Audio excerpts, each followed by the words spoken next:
Filosha Khan and I welcome you all in Jagat Institute. Students, आज हम पढ़ने वाले हैं प्रोनाउन। देखिए, प्रोनाउन से जहाँ से क्वेश्चंस एग्जाम में पूछे जाते हैं आज हम उस पर फोकस करेंगे। ये नहीं कि प्रोनाउन का हम डेफिनेशन पढ़ लें या प्रोनाउन के टाइप्स ऑफ पढ़ लें। ये देखिए, ज़्यादा इंपॉर्टेंट तो है नहीं कि प्रोनाउन की डेफिनेशन कभी किसी एग्जाम में पूछी नहीं जाती, ना ही प्रोनाउन के टाइप्स पूछे जाते हैं कि कितने टाइप के प्रोनाउन होते हैं और उस पर्टिकुलर प्रोनाउन के अंदर क्या क्या आता है।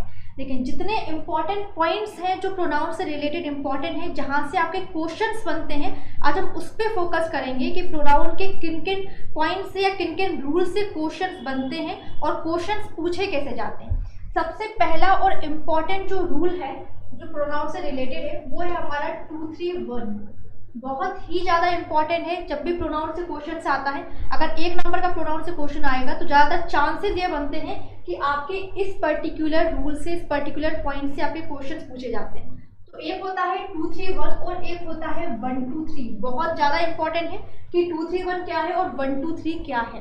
देखिए, आपको ध्यान रखना है कि जो 2-3-1 है, 2-3-1 का मतलब होता है हमारा सेकेंड पर्सन, इसका मीनिंग होगा हमारा थर्ड पर्सन, और 1 का होगा हमारा फर्स्ट पर्सन। तो आपको 3 पर्सन याद रखना है। एक तो सेकंड पर्सन हो गया, एक तो थर्ड पर्सन हो गया और एक हो गया फर्स्ट पर्सन। सेम चीज आपकी 1-2-3 में होगी। 1 होगा आपका फर्स्ट पर्सन, 2 होगा सेकंड पर्सन और 3 होगा हमारा थर्ड पर्सन। तो 2-3-1 और 1-2-3 का आपको पहली बात तो ये ध्यान रखना है कि होता क्या है, second person, third person, first person, और आपका first person, second person, third person. अब 2-3-1 और 1-2-3 लिखा है, ये जो 2 कोड हैं बहुत इंपॉर्टेंट कोड है। अब कहाँ पर हमें लगाना है, कैसे यूज करना है, ये बड़ा इंपॉर्टेंट है। ठीक है, पहले थोड़ा सा हम ये भी देख लेते हैं कि सेकंड पर्सन क्या होता है, थर्ड पर्सन क्या है, फर्स्ट पर्सन क्या है। बस 2 याद रखें कि जो फर्स्ट पर्सन होता है वो हमारा होता है आई और वी। 2 याद रखना है, फर्स्ट पर्सन जो है वो होता है आई और वी, और जो सेकेंड पर्सन है वो हमारा है यू। बस अगर आपने 2 याद रख लिए तो आपको सब आ गया, क्योंकि फर्स्ट क्या है, आई और वी हमारे फर्स्ट पर्सन है और सेकंड पर्सन है यू। अब बचे हुए जितने भी सब्जेक्ट होंगे वो सारे के सारे हमारे थर्ड पर्सन होंगे। तो फर्स्ट और अगर सेकंड याद कर लिया तो बचे हुए जितने भी सब्जेक्ट होंगे वो आपके थर्ड पर्सन कहलाएंगे। तो अब आपको ये ध्यान रखना है कि 2-3-1 आएगा का, ये जो कोड है 2-3-1 इसको हम कहाँ लगाएं। ऐसे जो 1-2-3 का कोड है इसको हमें कहाँ यूज करना है, ये बहुत ज़्यादा इंपॉर्टेंट है। तो अब ध्यान रखें, ये जो 2-3-1 का जो ये कोड है वो कहाँ पर यूज करना है, पॉजिटिव सेंस के सेंटेंस में। बस इतना सा ध्यान रखें, पॉजिटिव सेंस। इजीली आप एग्जाम में जो क्वेश्चन है वो हम लगा पाएंगे। पॉजिटिव सेंस याद रखना है, मतलब जब सेंटेंस का सेंस पॉजिटिव हो उस कंडीशन में हमेशा 2-3-1 का कोड लगाते हैं। और एक और आपको ध्यान रखना है 1-2-3। 1-2-3 का जो कोड है वो कहाँ पर लगाया जाता है, अगर सेंटेंस का सेंस नेगेटिव है उस कंडीशन में 1-2-3 का कोड लगाया जाता है। और एक और बात याद रखना है, अगर सेंटेंस जो है हमारा या जो सब्जेक्ट है वो हमारे प्लूरल होते हैं उस कंडीशन में भी हम 1-2-3 का कोड लगाते हैं। तो 2 बहुत इंपॉर्टेंट है, याद रखें। 2-3-1 पॉजिटिव सेंस में लगाया जाता है और 1-2-3 नेगेटिव सेंस में, या प्लूरल हमारे जो प्रोनाउन होंगे या प्लूरल जो सब्जेक्ट होंगे उसमें हम 1-2-3 का कोड लगाते हैं। अब देखें, कुछ क्वेश्चन देखेंगे तो उससे काफ़ी इजीली समझ में आएगा कि कैसे हमें ये कोड लगाना है, 2-3-1 कहाँ यूज करना है या 1-2-3 कहाँ यूज करना है। देखिए, अगर हम इस तरह से सेंटेंस को लिखते हैं, I, you and he are good friends. I, you and he are good friends. तुम, मैं और वहाँ, मैं, तुम और वहाँ अच्छे दोस्त हैं। अब इस सेंटेंस को आपको देखना है तो आपको एक बात समझ में आ रही है कि I, you and he are good friends. तो ये कहीं ना कहीं पॉजिटिव सेंस दे रहा है सेंटेंस, कहीं भी यहाँ पर नेगेटिव बात नहीं करी जा रही। जब इस सेंटेंस में नेगेटिव बात नहीं की जा रही तो आप ध्यान रखिए, पॉजिटिव सेंस होने पर जो आपके 3 सब्जेक्ट एक साथ आए, 2-3-1 या 1-2-3 मतलब है जहाँ पर आप 3 सब्जेक्ट को एक साथ ले रहे हैं। तो एक ये सब्जेक्ट है, एक ये है, एक ये, 3 सब्जेक्ट एक साथ आ रहे हैं, तो आपका कोड क्या होना चाहिए। देखिए, आई को आप ध्यान रखें, आई क्या होता है हमारा फर्स्ट पर्सन, यू होता है सेकंड पर्सन, और बचे हुए जितने भी होते हैं हमारे वो सब क्या कहलाएंगे, थर्ड पर्सन कहलाएंगे। बस आई और फर्स्ट और सेकंड अगर आपने याद कर लिया तो आप थर्ड पर्सन आपको याद हो जाएगा। फर्स्ट सेकंड के अलावा जितने बचे हुए सब्जेक्ट होंगे वो सारे के सारे थर्ड पर्सन कहलाएंगे। तो I, you and he are good friends ये लिखा हुआ है। तो ध्यान रखें कि यहाँ पर 1-2-3 का कोड तो नेगेटिव सेंस वाले सेंटेंस में होता है, लेकिन ये तो पॉजिटिव सेंस दे रहा है सेंटेंस। तो हमें क्या करना चाहिए, इस पर्टिकुलर सेंटेंस में आपका ये वाला गलत है, आई, यू एंड ही नहीं लिख सकते। आपको लिखना पड़ेगा पहले सेकंड सब्जेक्ट मीन्स यू, उसके बाद हमारा क्या है थर्ड पर्सन मीन्स ही, और आपका फर्स्ट पर्सन आई। तो ये हमारा सही होगा, you he and I are good friends. ये नहीं बोल सकते आप कि I you and he are good friends. तो ग्रामेटिकली जो सही है आपको वही लिखना पड़ता है, वही बोलना पड़ता है। जो ग्रामेटिकली गलत है उस पर आप नहीं जा सकते। इसी टाइप से एक और क्वेश्चन देखते हैं कि अगर हम इस तरीके से लिखें कि यू ही एंड शी, या फिर आई लिख लेते हैं, you he and I have committed a mistake. You he and I have committed a mistake. देखो you he and I have committed a mistake. अब इसमें आप देखें कि इस वाले पर्टिकुलर सेंटेंस में पहले तो आपको यही देखना है, जब भी तीन जो सब्जेक्ट है, तीन प्रोनाउन अगर एक साथ आ रहे हैं तो आपको कोड हमेशा याद रखना है कि 2 3 1 लगेगा कि 1 2 3 लगेगा। दो ही कोड होते हैं, या तो होता है 2 3 1 या होता है 1 2 3। तो अब आपको ध्यान रखना है कि he and I have committed a mistake लिखा हुआ है, तो ये जो सेंटेंस है कहीं ना कहीं निगेटिव सेंस दे रहा है कमिटेड अ मिस्टेक की। तो कहीं ना कहीं कमिटेड अ मिस्टेक हमें बता रहा है कि जो सेंटेंस का सेंस है वो कैसा है, निगेटिव सेंस है। अगर नेगेटिव सेंस है तो आप थोड़ा सा देखें कि अगर सेंटेंस का सेंस नेगेटिव है तो आपका ये जो कोड है वो सही है या गलत है, ये बड़ा पहचानना इंपॉर्टेंट है। ये आपका होता है सेकंड पर्सन, ये होता है थर्ड पर्सन, और आई होता है फर्स्ट पर्सन। 2 3 1 का यहाँ पर कोड है, पर आपको ध्यान रखना है कि 2 3 1 तो पॉजिटिव सेंस में लगता है, पर हमारा सेंटेंस का जो सेंस है वो कैसा है, नेगेटिव सेंस है। तो आपको क्या पता है कि यहाँ पर नेगेटिव सेंस होने पर यू ही एंड आई आप नहीं लिख सकते, आपको यूज करना पड़ेगा first second third, first person second person third person. तो आप फर्स्ट पर्सन देखें यहाँ पर क्या होना चाहिए, आई, सेकंड पर्सन देखेंगे यू, एंड थर्ड पर्सन देखेंगे he. I you and he have committed a mistake, ये आप लिख सकते हैं, ये आप नहीं लिख सकते यू ही एंड आई। इस बात को बहुत अच्छे से याद रखें, 2 3 1 क्या होता है, 1 2 3 क्या होता है, ये ध्यान रखना है।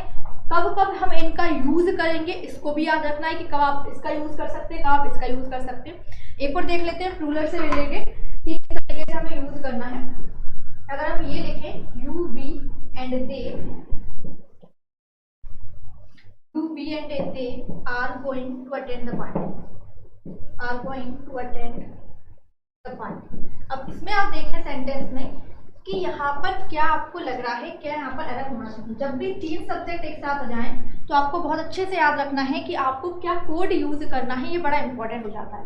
तो यू वी एंड दे, तो यू आपका सेकंड पर्सन होता है, वी हमारा थर्ड पर्सन होता है, फर्स्ट पर्सन होता है। अब जो दे है बचे हुए सारे सब्जेक्ट क्या होंगे, थर्ड पर्सन कहलाएंगे। 2 1 और 3 are going to attend the party means 2 1 and 3 का जो कोड बन रहा है और यहाँ पर लिखा है are going to attend the party. तो आपको ये ध्यान रखना है 2 1 3 जैसा कोई कोड होता ही नहीं है इंग्लिश में, या तो 2 3 1 होगा या 1 2 3 होगा। ये 2 कोड बहुत इंपॉर्टेंट है, याद रखना है, बहुत ही ज़्यादा इंपॉर्टेंट है। बहुत सारे क्वेश्चंस बनते हैं 2 3 1 1 2 3, ठीक है। तो आप ध्यान रखें कि ये तो कोई कोड है ही नहीं। अब इसको देख लें कि सेंटेंस पॉजिटिव है, नेगेटिव है या प्लूरल प्रोनाउन तो नहीं, इस बात को ध्यान रखना है। उसके अकॉर्डिंग हम कोड को चूज कर लेते हैं। तो अब देखें कि यहाँ पर यू जो है, यू को ध्यान रखें, यू तो सिर्फ एक ही पर्सन होता है सेकंड में, सेकंड पर्सन में एक ही वर्ड होता है यू। तो यू को हम पॉजिटिव भी, यू को हम सिंगुलर भी मानते हैं, यू को प्लूरल भी मानते हैं। और जो वी है, ये वी प्लूरल होता है हमारा, दे क्या है, दे भी प्लूरल है। मतलब ये मानेंगे ये जो प्लूरल प्रोनाउन है इनका यूज किया जा रहा है, और प्लूरल प्रोनाउन के साथ चाहे पॉजिटिव सेंस हो चाहे नेगेटिव सेंस हो, हमेशा 1 2 3 का ही आपका कोड फॉलो होता है। तो यहाँ पर आप देखें कि यहाँ पर पहले आना चाहिए वी, उसके बाद आना चाहिए यू, और फिर आपका ये जो दे है ये सही है। तो थोड़ा सा ध्यान रखें कि we you and they are going to attend the party, ये होना चाहिए, ये आपका गलत कोड है। इस कोड को बहुत अच्छे से याद रखना है कि कौन सा आपका कोड क्या कहता है, किस कोड में आपका क्या मीनिंग छुपा हुआ है, हमें क्या वर्ड यूज करना है। एक और क्वेश्चन देखते हैं इसी से रिलेटेड, थोड़ा आपको ध्यान रखना है। ये तो आपने ध्यान रखे कि पॉजिटिव सेंस में या नेगेटिव सेंस में या प्लूरल प्रोनाउन होने पर किस तरीके से हम यूज करते हैं। एक और देखते हैं इस टाइप का कुछ क्वेश्चन कि आपको किस तरीके से यूज करना है। जैसे अगर हम ये लिखें I and Shyam are going to theatre, अगर हम ये देखें कि I and Shyam are going to theatre, अब यहाँ पर आप देखें कि फर्स्ट पर्सन है सेकंड पर्सन है क्या है, जब भी दो यहाँ पर कोई सब्जेक्ट आ रहा है, एक प्रोनाउन आ रहा है कहीं ना कहीं और यहाँ पर एक हम नाउन का यूज कर लिया, तो थर्ड पर्सन है कह लिए। तो आप देखें यहाँ पर क्या सही है सेंटेंस या गलत है या गलती कहाँ है। तो आप देखें आई जो है ये आपका फर्स्ट पर्सन होता है, श्याम, देखिए आई, वी और यू के अलावा जितने बचे हुए सब्जेक्ट है वो सब के सब थर्ड पर्सन कहलाएंगे। तो यहाँ पर आई तो फर्स्ट पर्सन हो गया, श्याम आपका थर्ड पर्सन हो गया, ठीक है। आर गोइंग टू थिएटर, पर अभी तक आपको पता है कि हमने सिर्फ ये देखा था कि 2 3 1 और 1 2 3 कि आपके तीन सब्जेक्ट जब साथ में आ रहे हैं तब तो आपको पता है कि 2 3 1 होगा, 1 2 3 होगा, लेकिन आपको ये तो पता नहीं कि जब अगर एक आध कोई सब्जेक्ट इसमें से एक आध कोई वर्ड यहाँ पर सब्जेक्ट यहाँ से हटा दिया गया, एक आध कोई पर्सन हटा दिया गया, तो हमें क्या यूज करना है, ये बड़ा इंपॉर्टेंट है। यहाँ से भी क्वेश्चन आते हैं, इस टाइप के क्वेश्चन देखने को मिलते हैं कि आपको यहाँ पर क्या यूज करना है। तो देखें यहाँ पर कि ये 1 2 3 का कोड लग रहा है आप, या फिर 2 3 1 का कोड लग रहा है। आपको ये ध्यान रखना है कि कभी कभी ऐसा तो होता है कि 2 3 1 में से 2 नहीं दिया, सेकंड पर्सन नहीं दिया, कोई दिक्कत नहीं, 3 1 का कोड बन जाएगा। थर्ड पर्सन नहीं दिया, कोई दिक्कत नहीं, 2 1 का कोड बन जाएगा। 1 नहीं दिया, कोई दिक्कत नहीं, 2 3 का कोड बन जाएगा। मतलब जो कोड का सीक्वेंस रहेगा वही रहेगा। अगर इसमें से एक आध कोई पर्सन को मिस कर दिया तो कोई दिक्कत नहीं, आपका कोड तो वही रहेगा, ठीक है। अभी देखते हैं क्वेश्चन को सॉल्व करेंगे कि देखिए यहाँ पर जो सेंटेंस है वो कहीं ना कहीं पॉजिटिव सेंस दे रहा है, कोई भी निगेटिव हम यहाँ पर बात नहीं कर रहे। और दूसरी बात, ये दोनों क्या है, हमारे सिंगुलर में ही आते हैं, पॉजिटिव सेंस दे रहा है। और 2 3 1 पॉजिटिव सेंस देने पर सिर्फ प्लूरल में ही 1 2 3 आता है, सिंगुलर में तो सिंपल आपका 2 3 1 का ही कोड लगता है। तो यहाँ पर तो 1 लगा रहे हैं, ये थर्ड पर्सन होता है, कोई भी नेम होगा थर्ड पर्सन कहलाएगा। मतलब आई, वी, यू के अलावा जितने बचे हुए सब्जेक्ट होंगे थर्ड पर्सन कहलाएंगे। तो थोड़ा सा ये देखें कि आई फर्स्ट और थर्ड का तो कॉम्बिनेशन हो ही नहीं सकता इस पर्टिकुलर सेंटेंस में, क्योंकि यहाँ पर आपका सेंटेंस का जो सेंस है वो पॉजिटिव सेंस है। तो यहाँ पर आपका ये गलत है, आपको ये वाला कोड फॉलो करना पड़ेगा, 2 3 1 का 2 3 1 का कोड हमें यहाँ पर फॉलो करना पड़ेगा। अब यहाँ पर सेकेंड पर्सन तो नहीं दिया, कोई दिक्कत नहीं, नहीं दिया तो आप 3 1 का कोड यहाँ पर फॉलो करेंगे। 3 1 मतलब पहले यहाँ पर श्याम आना चाहिए, उसके बाद आप यहाँ पर आई का यूज कर सकते हैं। इस तरीके से हमें लिखना पड़ेगा, Shyam and I are going to theatre, ठीक है। तो यहाँ पर आप ध्यान रखें कि किस तरीके से कोड का हमें यूज करना है। एक आध अगर यहाँ पर कोई पर्टिकुलर पर्सन नहीं दिया है तो उसके बावजूद भी हम उस पर्टिकुलर कोड का यूज करेंगे उसी सीक्वेंस में, ये बड़ा इंपॉर्टेंट है, इस बात को ध्यान रखें, ठीक है। और बाकी कैसे क्या यूज होता है अच्छे से समझ में आ गया होगा कि किस तरीके से हम इसका यूज करते हैं, ठीक है। बढ़ते हैं सेकेंड रूल, सेकेंड पॉइंट की तरफ, ठीक है। सेकेंड हमारा पॉइंट कहता है सेल्फ और सेल्फ से रिलेटेड, ठीक है। सेल्फ और जो सेल्फ होता है ये हमारे एक्चुअल में रिफ्लेक्सिव प्रोनाउन कहलाते हैं। ये जो वर्ड है हमारे, ये हमारे रिफ्लेक्सिव प्रोनाउन कहलाते हैं। पर हमें तो ये देखना है कि जो एग्जाम में क्वेश्चन जैसे पूछे जाते हैं ना वो हमारे लिए इंपॉर्टेंट है। ये इंपॉर्टेंट नहीं है हमारे लिए कि कौन कौन से टाइप ऑफ प्रोनाउन है या किन के अंदर क्या शामिल होता है। आपको तो बस ध्यान रखना है कि जो सेल्फ और सेल्फ वाले वर्ड हैं वो किस पर्टिकुलर वर्ड्स के साथ लगाए ही जाते हैं। जैसे ये कुछ वर्ड्स हैं, avail, absent, present, enjoy, introduce, ठीक है, busy, pride, hurt, cheat, satisfy, reconcile, ये हमारे हैं। इनमें से ज़्यादा इंपॉर्टेंट अवेल वर्ड बहुत ही ज़्यादा इंपॉर्टेंट है, बहुत सारे क्वेश्चन आते हैं। और एंजॉय वर्ड ज़्यादा इंपॉर्टेंट है। इन सब वर्ड्स में से अगर आपको पूरे याद नहीं हो रहे कोई दिक्कत नहीं, 2 वर्ड्स को याद कर लो, एक अवेल वर्ड से बहुत सारे क्वेश्चन पूछे गए हैं और एक एंजॉय वर्ड से याद रखना है, ठीक है। तो अब ध्यान रखें कि ये दोनों जो वर्ड्स हैं अगर किसी भी पर्टिकुलर सेंटेंस में आते हैं तो वहाँ पर हमेशा सेल्फ या सेल्फ्स वाले वर्ड लगाए ही जाते हैं। अगर आप नहीं लगाते तो वहाँ पर ग्रामेटिकली एरर हो जाएगी। जैसे फर्स्ट सेंटेंस देखते हैं, ही will avail of an opportunity. दिखने में लग रहा है कि सेंटेंस क्या है, सही है, ही will avail of an opportunity, दिखने में लग रहा होगा कि सही सेंटेंस है, पर ये पर्टिकुलर आपका सेंटेंस जो है वो गलत है। क्यों गलत है आपको ध्यान रखना। ये जो अवेल वर्ड यहाँ पर आ रहा है, यहाँ पर लिखा है हमने अवेल वर्ड, आपको पता है कि अवेल वर्ड होने पर सेल्फ या सेल्फ्स वाले वर्ड लगते हैं। सेल्फ या सेल्फ्स वाले वर्ड जो है इन पर्टिकुलर वर्ड्स के साथ आते हैं। तो यहाँ पर अगर अवेल आ रहा है तो इसके साथ आपको सेल्फ या सेल्फ्स वाले वर्ड लगाना पड़ेगा। अब कैसे लगाएंगे सेल्फ या सेल्फ्स वाले वर्ड, इसको थोड़ा समझें कि यहाँ पर ही है ना, तो ही का जो रिफ्लेक्सिव प्रोनाउन होता है वो क्या होता है, हिमसेल्फ। तो अवेल के लिए ही था इसलिए हमने लगाया यहाँ पर हिमसेल्फ। तो he will avail himself of an opportunity, ये होना चाहिए। सेकेंड देखें, I will introduce to the DM. अब इंट्रोड्यूस वर्ड है, यहाँ पर लिखा था हमने इंट्रोड्यूस वर्ड। इंट्रोड्यूस वर्ड होने पर भी सेल्फ या सेल्फ्स वाले वर्ड लगते हैं। आपको इजीली समझ में आ गया कि यहाँ पर ही था तो हिमसेल्फ लगाया, तो यहाँ पर आई था तो हम क्या लगाएंगे, आई था तो हम माई सेल्फ लगाएंगे ना। तो इंट्रोड्यूस यहाँ पर हो जाएगा हमारा myself to the DM, ठीक है। तो ये ध्यान रखें कि किस तरह से यूज करना है हमें। आई था तो माई सेल्फ, ही था तो हिमसेल्फ, शी होता तो हर सेल्फ, है ना। अगर बी होता तो अवर सेल्फ, ऐसे वर्ड यूज कर सकते हैं। तो ही था तो हिमसेल्फ हो गया, आई था तो माई सेल्फ हो गया। यहाँ पर हमें पर्टिकुलर वर्ड लगाना पड़ेगा, अगर नहीं लगाएंगे तो ये सेंटेंस आपका गलत है, यहाँ पर एरर है। तो इसको थोड़ा सा ध्यान रखें, ये पूरे के पूरे वर्ड बहुत ज़्यादा इंपॉर्टेंट है, यहाँ से आपके क्वेश्चंस पूछे ही जाते हैं एग्जाम्स में, और सबसे ज़्यादा क्वेश्चंस आते हैं अवेल वर्ड से। तो इसको ध्यान रखें कि जितने भी वर्ड्स हैं ना, इन वर्ड्स के साथ हमेशा सेल्फ वाले वर्ड लगते ही हैं।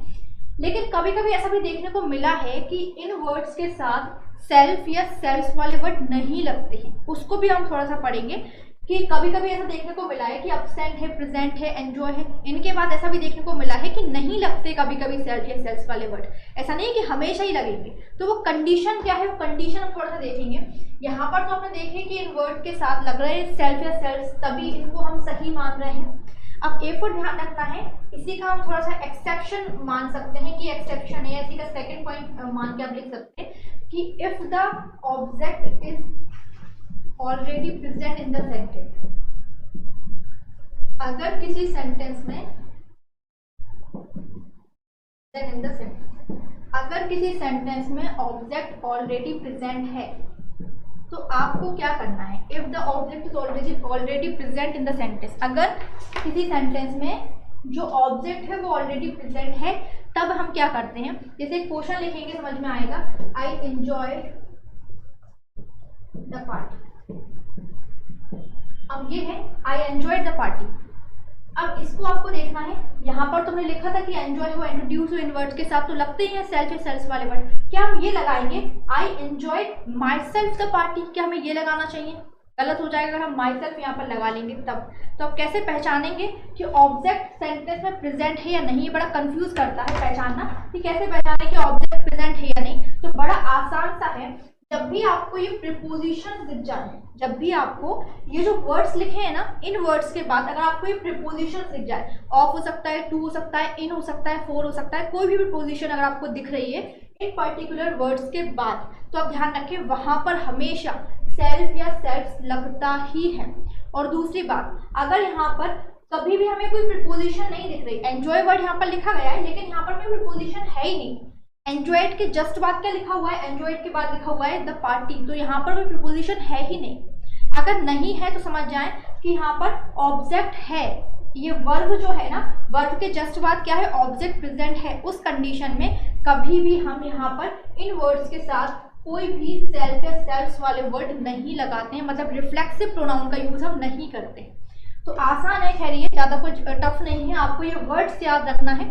ज़्यादातर जो क्वेश्चंस आते हैं एक्सेप्शन से तो क्वेश्चंस नहीं आते ज़्यादा, आपके यहाँ से पूछे जाते हैं। ये वर्ड के बाद हमेशा जो होंगे रिफ्लेक्सिव प्रोनाउन सेल्फ या सेल्फ का यूज किया ही जाता है। अब ध्यान रखें किस तरीके से यूज किया जाता है। देखते हैं हमारे नेक्स्ट पॉइंट की तरफ। ठीक है, नेक्स्ट हमारा पॉइंट कहता है कि इट के साथ जो है इज या वॉज आ जाता है तो सब्जेक्टिव केस का यूज करते हैं। मतलब ये जो केस बनता है आपका ये होता है कि अगर हम किसी भी सेंटेंस में किसी बात पर या किसी सब्जेक्ट को एम्फेसाइज कर रहे हैं, उस पर हम जोर दे रहे हैं, उस कंडीशन में हमेशा इट के साथ इज या वॉज लगता है और सब्जेक्टिव केस का यूज किया जाता है। इंपॉर्टेंट है, यहाँ से क्वेश्चन देखने को मिलते हैं। कैसे क्वेश्चन देखने को मिलते हैं उसको थोड़ा सा देख लेते हैं। It is me who have taught you, ठीक है। तो अब देखें यहाँ पर कि इट इज का यूज किया जा रहा है, it is me who have taught you, ये यहाँ पर सेंटेंस लिखा गया है। तो देखें यहाँ पर इट इज लिखा हुआ है, ठीक है, इट इज लिखा हुआ है, इट के साथ इज या वॉज आता है। तो यहाँ पर ये जो सब्जेक्ट होगा ना, ये जो सब्जेक्ट होगा, जो प्रोनाउन होगा, वो सब्जेक्टिव केस में यूज किया जाता है। अब आई थिंक आपको केस पता होंगे कि जो मी होता है वो ऑब्जेक्टिव केस होता है, आई जो होता है वो सब्जेक्टिव केस होता है, माई जो होता है हमारा पॉजिटिव केस होता है। तो आई मी और माई सब्जेक्टिव केस क्या होगा, मी तो हमारा ऑब्जेक्टिव केस है ना, तो यहाँ पर सब्जेक्टिव केस क्या होगा, आई होगा। तो आपको बोलना पड़ेगा इट इज मी नहीं, it is I who have taught you, ये आपको बोलना पड़ेगा, इट इज मी नहीं बोल सकते। ठीक है, सेकंड देखते हैं, if I were her I would do it. ठीक है, यहाँ पर ये आपका सेंटेंस है। देखो वॉज है, कभी कभी यहाँ पर ऐसा देखने को मिलता है कि वर्ब भी जाता है, वर्ब सिर्फ कंडीशनल सेंटेंस में देखने को मिलता है। तो यहाँ पर कंडीशन है इफ, यदि, कंडीशनल सेंटेंस है इसलिए यहाँ पर वर का यूज हो रहा है। इफ आई वर हर, तो आप ध्यान रखें कि ये जो हर है वो सही है या गलत है। आपको पता ही है कि इफ के साथ वॉज या वर या इज ये वर्ड अगर जाते हैं तो हम सब्जेक्टिव केस का यूज करते हैं। तो यह जो हर है ना, जैसे शी का आपको पता होगा, शी सब्जेक्टिव केस होता है, हर हमारा ऑब्जेक्टिव केस होता है और हर ही हमारा पॉजिटिव केस होता है। तो हर तो यहाँ पर ऑब्जेक्टिव केस के रूप में यूज किया गया है ना, तो यहाँ पर शी होना चाहिए, हर का यूज हम नहीं कर सकते। तो यहाँ पर हर नहीं बल्कि आपका शी का यूज होना चाहिए। If I were she I would do it, ठीक है, ये होना चाहिए। और एक और बात थोड़ा सा ध्यान रखें इसी सेंटेंस में कि देखो यहाँ पर आई के साथ यहाँ पर वर का यूज हो रहा है। ये बात अगर आपको कंफ्यूज कर रही हो तो उसको क्लियर कर लेते हैं कि यहाँ पर जो इफ का यूज हो रहा है, जब भी हम कंडीशनल सेंटेंस या सपोजिशनल सेंटेंस की बात करते हैं तो हमेशा हमेशा जो वर का यूज किया जाता है, कोई भी सब्जेक्ट हो तब ही होता तब भी वर होता, शी होता तब भी वर होता, आई है तब भी वर का यूज है। कंडीशनल सेंटेंस में जो हेल्पिंग वर्ब लगती है वो वर ही लगती है।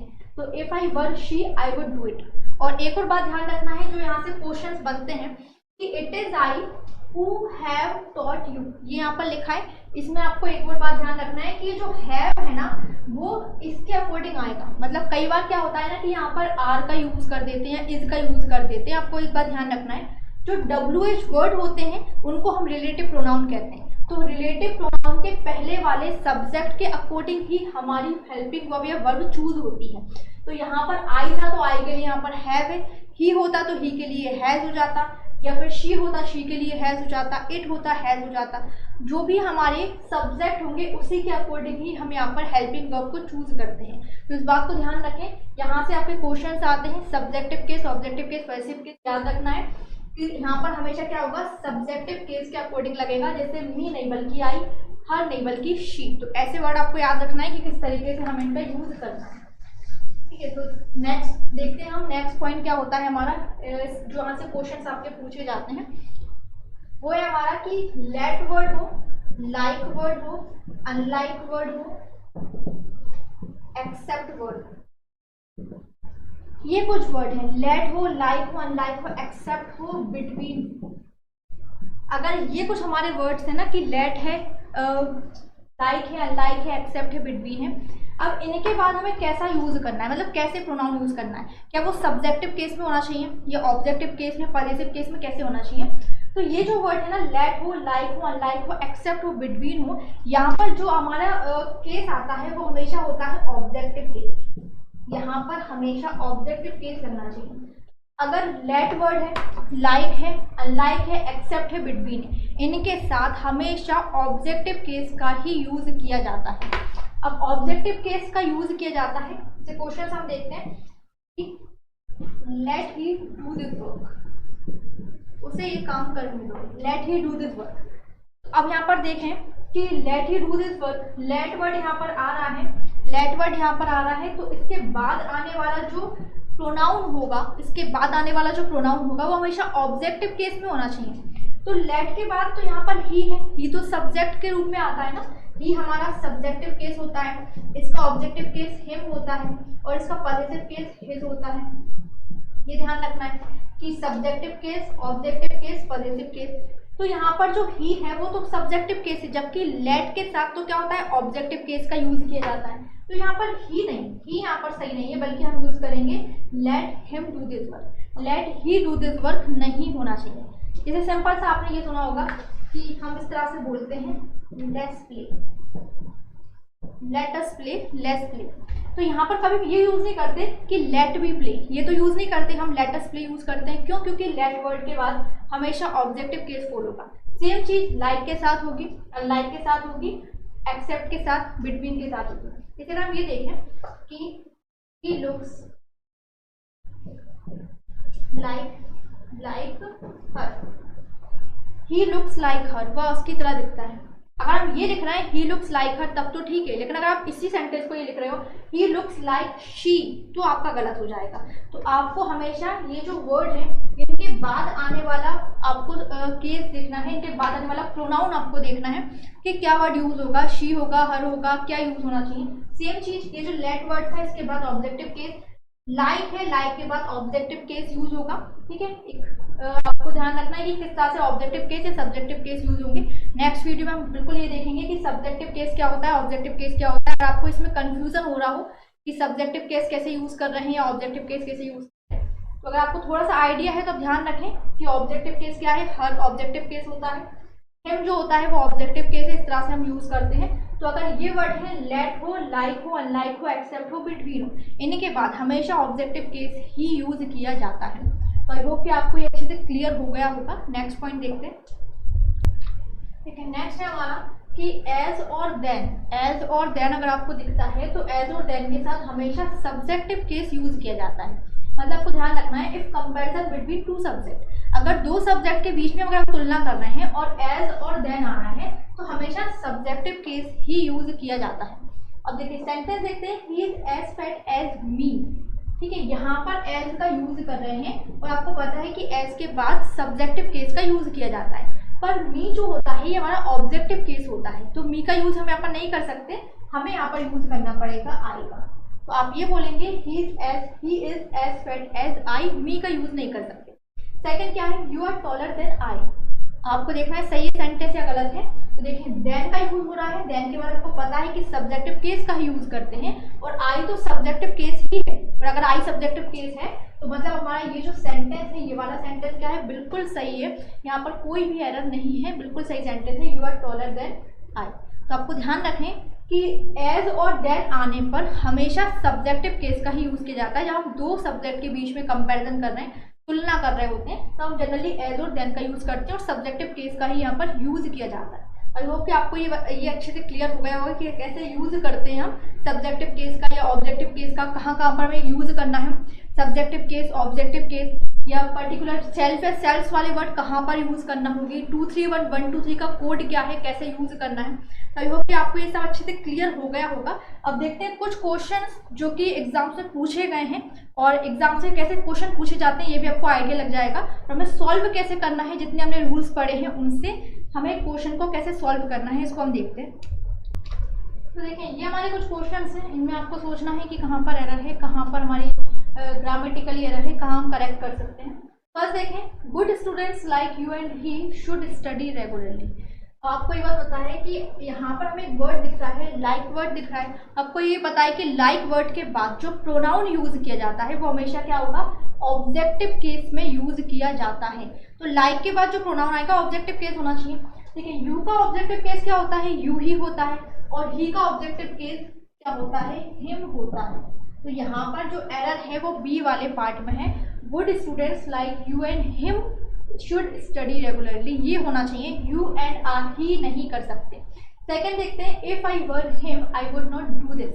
तो आप ध्यान रखें कि आपको पता ही है कि ये जो इफ वाला वर्ड है, अगर यहाँ पर इफ ठीक है, यहाँ पर हमने ये देखा था कि अगर हम ये देखते हैं कि इफ आई वर हिम तो I would not do this, जब भी हम किसी बात पे एम्फेसाइज कर रहे हैं, जोर दे रहे होते हैं, उस कंडीशन में हमेशा सब्जेक्टिव केस का यूज करते हैं। हमने इट से रिलेटेड देखा था, ये भी ध्यान रखें, यहाँ पर भी हम एम्फेसाइज कर रहे हैं किसी सेंटेंस को, कि किसी बात को एम्फेसाइज कर रहे हैं, जोर दे रहे हैं, तो सब्जेक्टिव केस का यूज करते हैं।